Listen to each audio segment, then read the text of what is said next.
지난 주간에는 우리가 아주 귀한 생명의 그러한 말씀에 대해서 살펴봤습니다. 하나님이 모든 만물을 말씀으로 지으시고 또 그 만물이 말씀과 함께 있을 때 살아있다. 그래서 하나님을 떠나면 죽음이요, 하나님이 함께 하셔야 생명이다. 절대 우리는 어떠함으로 생명이 아니라 바로 주님이 함께 계심으로, 내 자질이 아니라 언제든 주님이 떠나시면 우리는 그 순간 생명이 아닙니다. 그러면 우리가 어찌 내가 생명이고 영생이라고 그렇게 확신하고 또 고백하겠습니까? 그것은 다른 게 아닙니다. 주님이 나를 떠나지 아니하시리라는 그러한 믿음인 것입니다.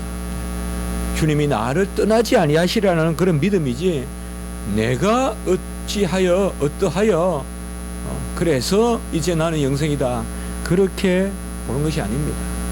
이것은 완전히 우리의 시각을 바꾸게 하는 것입니다. 우리 기독교인들은 영생을 말하고 또 우리가 거듭남을 말하고 성도의 견인, 또 끝까지 이끄시는 하나님의 불가항력적인 은혜를 말하던데, 그것은 다름이 아니라 항상 나와 함께 계시는 그 은혜를 이야기하는 것입니다. 빛에 대해서도 지난 주간에도 역시 우리가 말씀을 나눴습니다. 말씀 안에 생명이 있고 그 생명이 사람들의 빛이라. 이 빛은 빛 그 자체는 하나님이십니다. 우린 빛의 자녀다라고 할 때 하나님이, 주님 안에서 우리 안에 계시죠. 주님이 우리 안에, 하나님의 일하시는 방식은 제2 하나님이시므로 바로 성자 하나님이 우리 안에 빛이심으로 우리가 빛이지, 절대 우리는 스스로 빛이 될 수 없습니다. 여기에서 기독교 신학이냐 아니면 이방 철학이냐 아니면 신비 종교냐 수행 종교냐가 다 판가름 나는 것입니다. 우리는 주님께서 빛으로 내 안에 계시기 때문에 그 빛을 비추는 한에 있어서 생명이지, 내가 스스로 빛이 되는 것은 절대 새하늘과 새 땅에 마지막 영화롭게 될 때도 내가 스스로 빛을 비추는 거 아닙니다. 보좌에 주님이 계심으로 찬양이 되는 것이지 찬미도 스스로 드리는 게 아닙니다.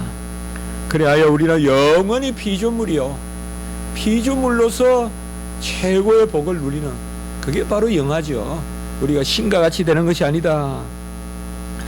주의 말은, 주의 말씀, 또 주의 일을 주님께서 친히 행하시는데 아들을 보내셔서 죽기까지 복종하심으로 하나님의 일을 행하십니다. 하나님의 일은 알파의 오메가, 처음부터 끝까지 다 하나님이 하시는 것이죠. 주님을 보내신 것도, 또 그 주님을 통하여 성령을 우리에게 임하게 하시는 분도, 또 성령의 강권적인 역사로 알게 하시고 고백하게 하시고 또 날마다 변화되고 살게 하시는 것도, 심지어 소망을 갖게 하시는 것도 다 하나님이 하시는 것이죠. 하나님이 하시되 우리 인생에 하나님이 하나의 몫을 남겨두시는데 그것을 우리는 크게 증인이다, 이렇게 말하는 것입니다. 마르투스, 바로 증인이다. 땅 끝까지 증인이 되라. 그러니까 주님이 다시 오실 이제 재림의 약속을 가지고 승천하시면서 증인이 되라. 이 땅에서 우리가 바로 증인이 돼야 되는데, 이 증인이 뭐냐? 바로 하나님께서 다 이루신 것을, 아들을 통하여 다 이루신 것을 먼저 우리가 누리고, 그리고 그것을 세상을 향하여 선포하는 것입니다.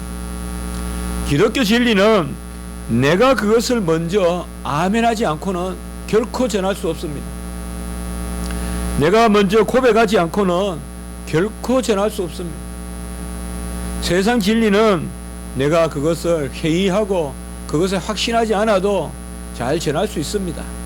그러나 우리 기독교의 진리는, 그래서 특별히 우리는 교사다, 또 다른 이름도 쓸 수 있지만은 지도자다, 이런 이름도 쓸 수 있지만은 특별히 이 증인이라는 이름을 쓰는 거예요. 이 증인이라는 이름은 뭐냐? 내가 그것을 고백하고 그리고 그것을 선포한다 이 말이죠. 이게 바로 증인이에요.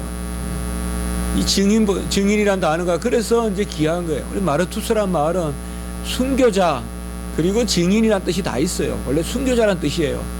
이 순교자가 뭐겠어요? 내가 죽을 정도로 그 진리를 받아들이고 이거 아니면 나 죽는다 할 정도로 받아들이고 그것을 증거하는 사람이 증인이다 이 말이에요. 그래서 이 증인이란 말이 너무나 귀한 것입니다. 하늘에는 천사를 증인으로 세우고 이 땅에서는 하나님께서 돌도 강도 하늘도 아닌 사람을 하나님께서 증인으로 삼으셨습니다. 특별히 우리 주님도 이 땅에 오신 하나님의 아들이신데 이 하나님의 아들이 오시기 전에 하나님은 먼저 이렇게 증인을 세웁니다. 우리가 성경 말씀에 보면 많은 경우에 이렇게 먼저 예비하는 그런 발걸음들을 많이 준비하신 것을 볼 수가 있어요. 어떻게 보면 하나님은 처음과 끝이요.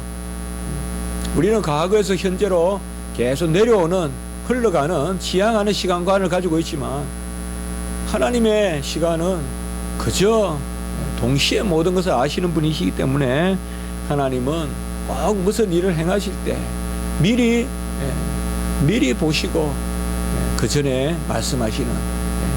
그래서 보내심을 받은 사람이 있다. 6절에 보면 하나님께로부터 보내심을 받은 사람인데 이 보내심을 받은 사람이 바로 7절에 보면 빛에 대하여 증언하고 빛에 대하여 증언하고 오늘 마지막 8절에 보면 자신은 빛이 아니요 빛에 대하여 증언하러 온 자다.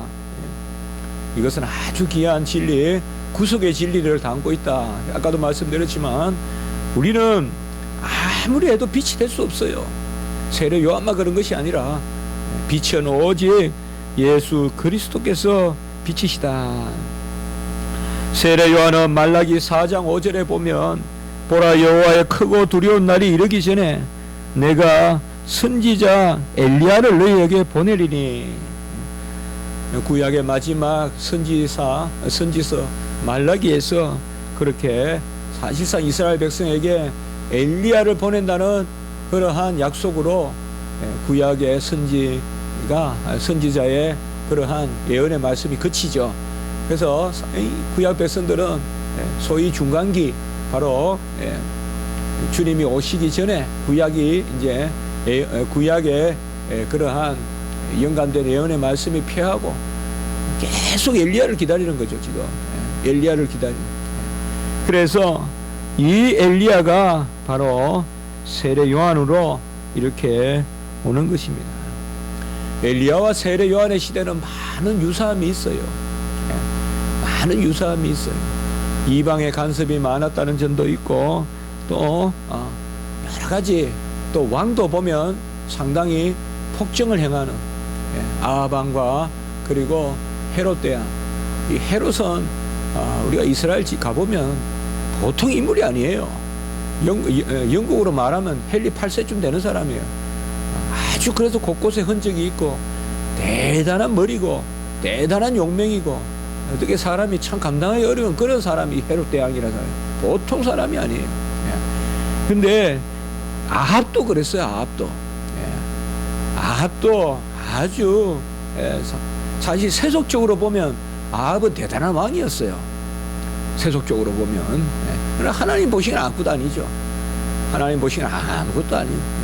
그저 처참한 죽음을 죽을 그러한 우상을 끌어들이고 아내를 이상한 사람을 둬서 그렇게 나라를 망치는 죽음이 되는 거예요. 아합 시머리 오머리 그 가정 다 이제 아합이 아니에요. 아합이. 무엇보다도 엘리야 시대와 아합 시대의 공통점은 이 진리와 비진리의 싸움이다. 그렇게 한번 우리가 생각해 볼 수가 있어요. 엘리야의 가장 큰 주제는 바로 뭐예요? 진리와 비진리의 싸움이에요. 그 크라이막스가 갈멜산이잖아요. 무엇이 진리냐 이거죠. 온갖 세상에 전부 다 내가 선지자다 하면서 나서는데 알고 보면 전부 바알과 아세라 이 엘리야만이 하나님의 능력 있는 일꾼이에요. 그가 기도하면 비가 내리고 또 기도한 적 비가 내리지 않기도 하고, 그게 바로 엘리야 아닙니까? 바로 이거예요. 오늘도 빛에 대한 증인이다. 빛이 뭐예요? 진리잖아요. 생명이잖아요. 그래서 새로운 이 시대에도 진리와 비진리가 다투는 시대. 우리가 에덴 동산에서도 보면 비진리가 이기죠. 거짓이 이기죠. 마찬가지입니다. 하나님께서 보내신 사람 세례 요한은 바로 이사야 52장 7절에 보면, 이사야도 53장에 52장 말미로부터 53장에 우리가 알다시피 바로 메시아 예언을 담고 있잖아요. 너무나 우리가 잘 아는 그런 그리스도의 종된 그런 노래를 담고 있는데, 거기도 보면 그리스도가 오시기 전에 먼저 예비한 발이 있다. 이사야 52장 7절에 보면 크고 두려운 날이 이르기 전에 복된 소식을 전하는 아름다운 발로. 사실 우리가 크고 두려운 날이다, 성경에서 이러한 표현은 종말적인 표현인데요, 우리는 이것을 항상 평강 가운데 받아들이면 돼요. 주님이 오시는 날을 이렇게 많이 표현해요. 주님이 처음 오시는 그러한 성육신, 그때도 구약시대 때 크고 두려운 날, 이것은 크게 두 가지, 마지막 종말을 뜻한다고 봐도 돼요. 이사야 52장의 크고 두려운 날은, 그리고 예수님 오시는 날도 크고 두려운 날로 봐도 돼요. 사실 세상은 하나님의 아들이 오시는 것에 대해서 기본적으로 두려워해요. 세상은 하나님의 임재를 두려워한다고요. 그래서 크고 두려운 날이 이르기 전에, 바로 예수님이 오시기 전에 복된 좋은 소식을 전하는 발로 이렇게 세례 요한을 세웠습니다. 우리도 사실상 크게 하나님이 일을 일으키실 때 먼저 예비한 발들을 이렇게 두십니다. 이것을 우리가 깨어서 기도하고, 새로운 시대, 언제든 하나님은 개혁을 요구하시므로 이 한국교회 개혁도 위해서 기도해보고, 저도 참 어젯밤에 이렇게 기도하면서, 하나님, 제가 이걸 계속 해야 됩니까? 계속 해야 됩니까?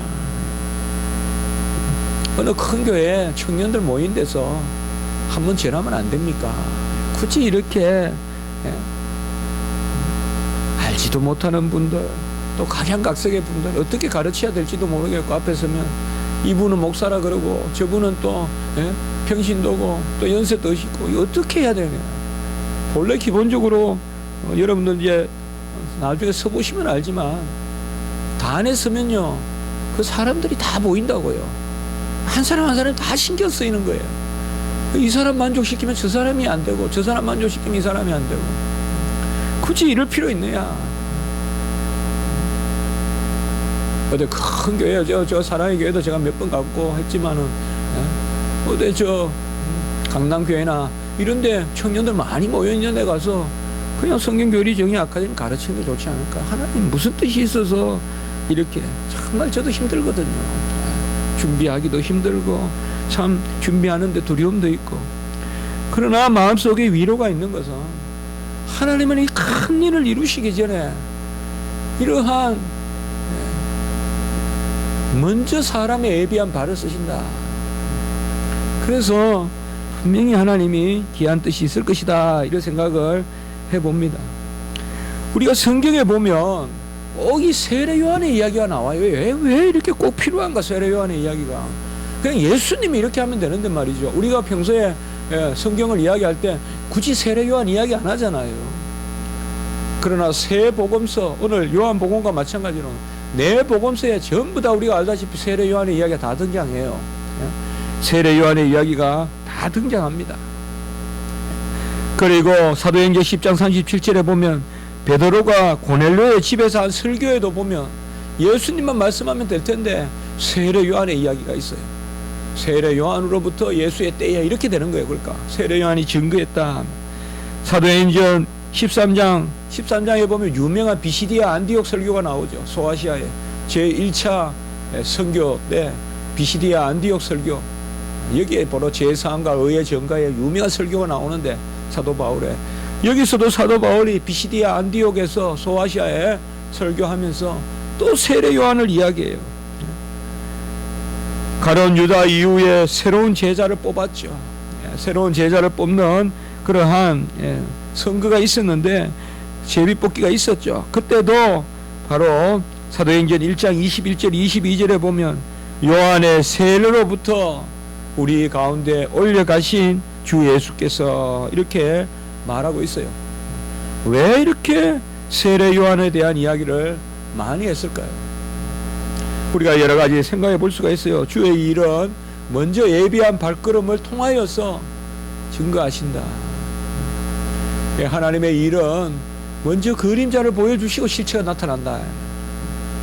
우리 실체가 있고 그림자를 보게 되지만 하나님은 먼저 그림자에는 분명히 실체가 있잖아요. 우리 그 그림자를 쫓아가다 보면 실체가 보인다 이 말이죠. 그러니까 먼저 하나님이 예비한 발걸음을 사용하십니다. 우리 교회도 세례 요한과 같이 사용돼야 되고 우리의 삶도 세례 요한과 같이 사용돼야 돼요. 우리가 지금은 하나님 어찌할까 어찌할꼬 하나님께 여쭙지만 믿음의 일꾼들을 살펴보면 다 그러한 막막한 가운데서 하나님이 사용하신 거예요. 요나도 죽기를 구하였고 엘리야도 죽기를 구했던 사람들이에요. 그 큰 일을 이루시기 전에 그들이 확신이 찼던 게 아니에요. 엘리야가 요나가 내가 뭘 하겠습니다, 난 자신 있습니다, 그게 아니에요. 못 하겠습니다, 죽겠습니다 할 때 하나님이 쓰세요. 바로 세례 요한과 같이 하나님이 우리도 먼저 보내시고, 그리고 세례 요한의 기사가 왜 중요하냐, 그게 오늘 후반부의 말씀이에요. 바로 두 가지예요. 증언하여서 7절에 보면 모든 사람이 믿게 하려 함이라. 믿게 하려 함이라. 세례 요한의 증언을 통하여서 모든 사람이 믿게 하려 함이라. 우리 주님은 스스로 믿게 하시지만은 사람들의 증언을 통하여서 믿게 하십니다. 그래서 순교자도 두시고 복음 전하는 자도 두시고 사도도 두시고 목사도 두시고 바로 믿게 하려 함이라. 오늘 7절 후반부에 우리가 지난 주간에 말씀을 보았지만 요한복음 20장 31절에 보면 왜 이 복음서를 기록하였느냐, 주가 예수 그리스도시라는 것, 하나님의 아들이시오 예수 그리스도라는 것을 믿게 하려 함이라. 상당히 요한복음에서 믿게 하려 함이라이 중요하거든요. 나 같은 죄인을 사용하셔서 또 다른 사람들이 믿게 하려 함이라. 그래서 하나님은 우리 사람을 사용하십니다. 나는 증언하러 왔다. 테스티모니, 증언하러 왔다. 자신이 보고 믿고 확신한 바를 전하여서 다른 사람을 자신의 자리에 세우는 것, 이렇게 제가 한번 정리해 봤어요. 증언은 뭐냐? 너무 쉬운 정의일지 몰라도 자신이 보고 믿고 확신한 바를 전하여서 다른 사람을 자신의 자리에 세우는 것, 이게 증언이에요. 다른 사람을 내 자리에 세우라 이 말이죠. 나는 안 믿으면서, 나는 충실하지 않으면서 충실하라 하지 마라 이 말이죠. 그건 증언이 아니다 이 말이에요. 증언은 내가 보고 듣고 믿은 것을 증거하여서 다른 사람이 내 자리에 올 수 있도록 만들어주는 것. 그래서 신앙의 계대가 연결되는 것. 바울이 믿고 디모데가 믿게 되는 것, 연결이 되는 것. 사도 요한이 믿고, 그리고 폴리갑이 믿고, 그리고 그 에베소 교회의 계대가 이어지는 것. 이렇게 이어지는 것. 바로 우리 스승을 보니까 내가 저 자리에 가야 되겠다. 엘리사가 엘리야의 자리로 나아가는 것. 이것이 바로 증언입니다. 그래서 증인이 된다는 것, 이것은 어떻게 보면 최상의 가치라고 볼 수 있어요. 요새 서구에 가보시면 또 유학도 가보시고 하면 본인은 안 믿으면서 믿으라 하는 사람 많다 이 말이에요.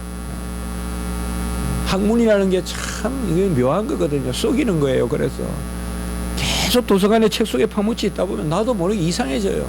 그게 뭔가 압니까? 나는 동의하지 않으면서 다른 사람은 자꾸 동의하게 만드는 건 그건 증인이 아니에요.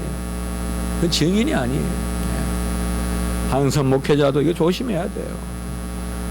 나는 그냥 말씀으로부터 멀리 방관자가 돼 있고 다른 사람은 그 말씀 안에 자꾸 끌어들이려고 하고 이럴 수가 있어요, 사실. 그러니 정말 힘든 거예요, 이게 목회자가. 정말 힘들어요. 전하면서 자기는 네가 나를 주여 주여 선지자 노릇을 하고 해도 나는 도무지 너를 모르겠다는 이게 괜한 주님의 말씀이 아니에요. 제가 가르치고 전해보니까 알겠어요. 그래서 목사와 이 말씀 전하는 사람은 필히 좀 기도가 필요해요. 필히 자기 자신을 돌아보는 게 필요해요. 그저 쭉 끌려가다 보면 자기 자신을 잃어버려요. 자기 자신을 잃어버려요. 이건 정의는 그게 아니에요. 정의는. 같이 한번 해봅시다. 제가 이렇게 썼습니다. 같이 한번 같이 한번 해봅시다. 죽음을 증언하는 자는 죽음을 각오해야 한다. 우리가 증거하는 것은 죽음이에요. 예수님의 죽음이에요. 예수님의 죽음을 증언하는 사람은 죽음을 각오해야 돼요. 이게 바로 증언 혹은 증언하는 자, 증인의 그러한 모습인 것입니다. 주의 종으로 부름을 받은 것은 단지 말로 하는 것이 아니라 베드로전서 2장 20절에 보면 선을 행함으로 고난을 받고 참으면서 증언하는 거예요. 절대 하나님의 말씀은 영화롭게 증거가 될 수 없어요. 언제든 영화롭게 고강 대실에서 대접받으면서 그것은 중국 철학자들이나 하는 이야기예요. 그것은 제자 백가들이나 하는 거지 우리 기독교 증인들은 그렇게 중국의 철학자들은 제후들이 불러다가 먹여가면서 방을 주고 그들의 지혜를 구했어요. 똑똑한 이야기예요. 똑똑한 사람이에요. 우리가 봐도 사람 하나 잘 데려다 놓고 그 사람한테 잘 먹여가면서 지혜를 묻는 거예요. 전쟁을 할까요 말까요, 세금을 얼마 거둘까요 말까요. 그 사람들은 계속 책만 읽으면서 그 이야기 해주는 거예요. 이게 책사예요. 책사. 그러나 정의는 그게 아니에요. 절대 영화가 없어요. 왜요? 세상을 향하여 못 박힌 예수님을 증거하는 것이기 때문에 예수님을 증언하는 것은 항상 고난이 따르고 오래 참음이 있어야 전할 수 있습니다. 안 됩니다. 안 됩니다. 쭉 그냥 두 손을 들고 환영하면서 맞이할 것 같아도 절대 아닙니다. 하나님의 말씀은 공기부터 부딪히는 거예요. 공기부터 부딪히는 거예요. 어떤 사람이 거여가는 것이 아니라 내가 말씀을 전하면 이 공기부터 부딪히는 거예요. 그게 바로 하나님의 말씀을 전하는 사람들이에요. 주를 위해 고난의 정점이 바로 복음을 위하여 고난받는 것이고 베드로전서 2장 21절 바로 이어지는 말씀에는 우리가 부르심을 받은 것은 생명을 살리는 복음을 전하기 위한 것이다 라고 이렇게 말씀하고 있습니다. 하나님이 우리를 증인으로 삼은 것은 우리로 말미암아 예수님을 믿게 하려 하시려고 하나님이 증인으로 삼으셨습니다. 오늘날 우리가 다시 이 증인이라는 이름을 많이 찾아야 돼요. 10년 20년 전 제가 신학교 다닐 때만 해도 이 증인이란 말이 상당히 많았는데 요새는 증인이란 말보다는 그저 그냥 누리는 거, 주 안에서 기뻐하는 자, 요새는 행복이란 단어 참 답답해요. 뭐가 그렇게 부족해서 행복하는지 모르겠어요. 아주 답답해요.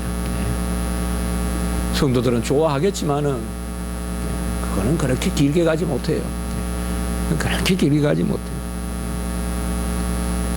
좀 행복 이야기 안 했으면 좋겠습니다. 무슨 해피니 이런 게 어디 있습니까 우리 교리에. 무슨 또 지금 행복하다 해피 나우니 뭐 다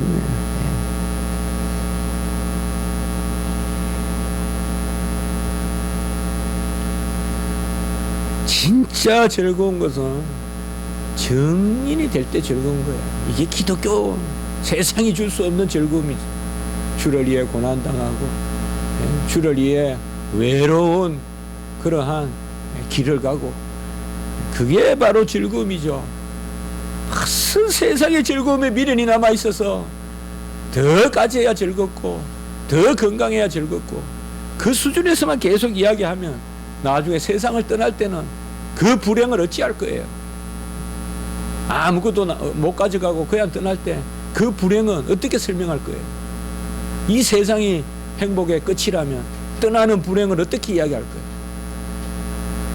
이 세상에서 하늘나라 바라보고 죽음을 증거하는, 죽음을 두려워하지 않고 정인이 될 때 떠나는 것이 유익이고 주를 만나는 소망 가운데 떠나는 거야. 다 죽음을 준비해야 돼. 우리는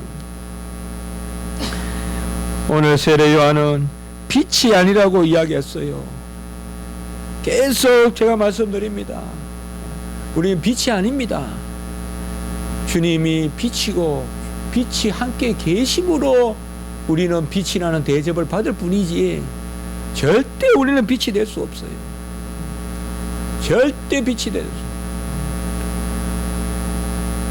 밤에 달이 해를 비추듯이 우리가 절대 스스로 빛이 될 수 없습니다. 주님 떠나시면 아무것도 아니에요. 우리는. 그러나 주님 떠나지 아니하세요. 주님 떠나지 아니하세요. 그렇다고 내가 빛이라 그래도 또 안 돼요. 나는 비추는 사람이에요. 그것을 빛의 자녀라고 불러주시는 거예요. 여기에 아주 귀한 진리가 들어있습니다.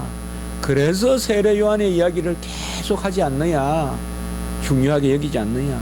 세례 요한이 먼저 참 길을 예비하고 약속된 엘리야로 와가지고 목이 베어서 헤로디아 그 목이 베어서 처참하게 죽었지만은 그의 행적도 중요하지만 중요한 것은 바로 이 복음의 진수다 이 말이죠. 우리는 빛이 아니다.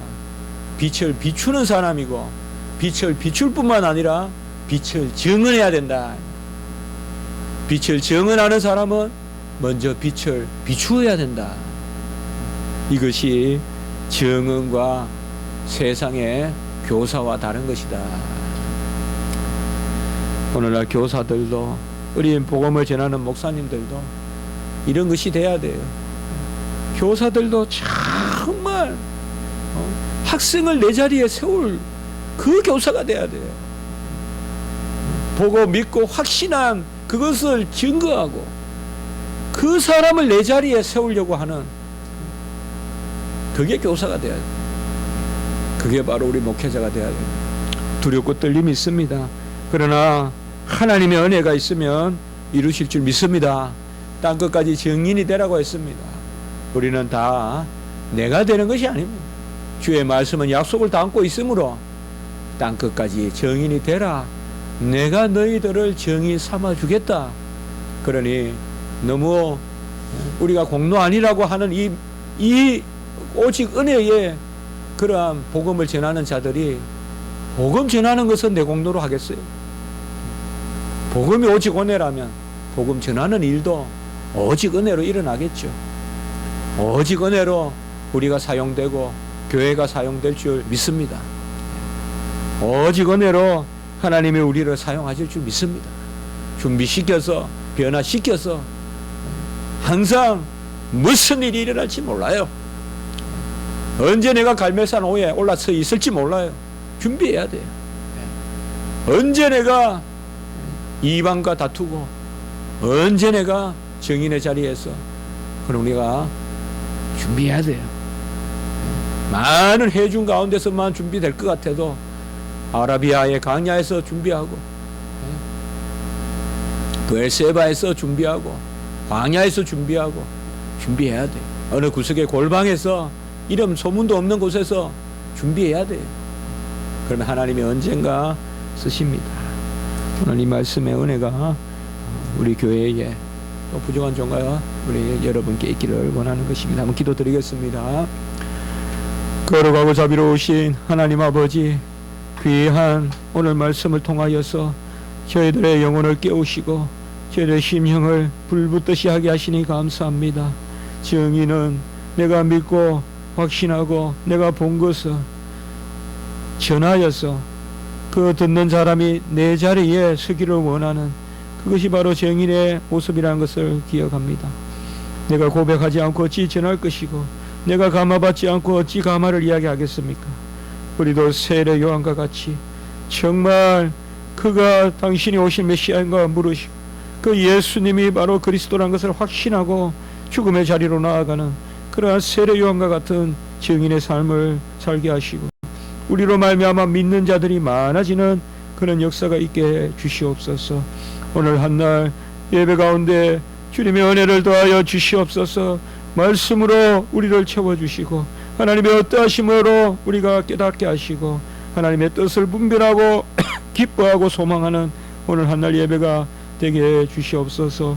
주일학교와 또 청년부 사랑하시고 붙들어 주시고 지도하시는 우리 목사님과 전도사님 위에도 은혜를 더하여 주시고 오늘 한날 말씀 가운데 주여 놀라운 주님의 은혜를 더하여 주시고 성경교리 정의 아카데미 이제 3회 어제 아버지여 세곡교회 당에서 그렇게 행하게 하심을 감사합니다. 주여 감사를 드리고 또 다음 주 그 다음 주까지 잘 감당할 수 있도록 주여 도와 주시옵소서. 구주 예수 그리스도 이름으로 감사하며 기도드리옵나이다. 아멘.